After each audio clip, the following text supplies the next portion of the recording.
Now, our political commentator Colin James is in Christchurch for the Green Party AGM and joins us now. Colin, what do you make of all of this? It looks a bit like the Tea Party in the United States, doesn't it? It does a bit, and that United States connection, which he explicitly makes in the papers, underlines that. And the Tea Party gate-crashed the Republican Party with a lot of money behind it, I might say. And again, money is part of his of Simon Lusk's formula.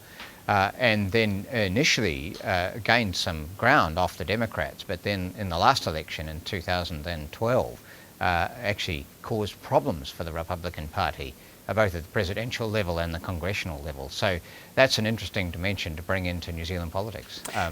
And the American way of that American professionalism, where there's lots of money and there's a lot of data mining. There are some difficulties doing that in New Zealand. A, the money, but B, the data mining runs into privacy law problems. What is also perhaps intriguing, Colin, is that the National Party has always resisted factions like this, hasn't it? Yes, it has. There are four main ideological tendencies in the National Party. There's two big ones, which are the liberal and conservative tendencies, and they're the ones that tend usually to dominate the party. There's a populist tendency which comes and goes. Winston Peters was part of that, Sir Robert Muldoon was part of that.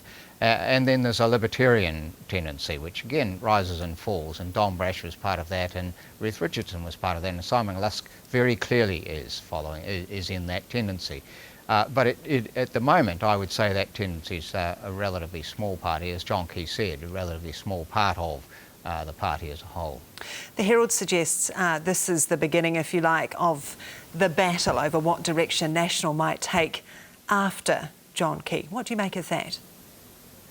I can only just hear you now.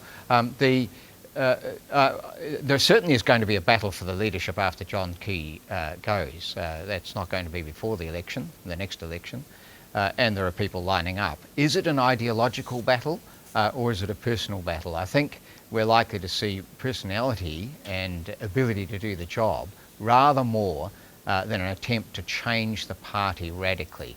It did that back with Sir Robert Muldoon, it did it with Ruth Richardson. I don't think there's a mood in the party to do that at the moment. I think it regards itself as centre-right with an accent on centre, although this government has moved a bit to the right, I think.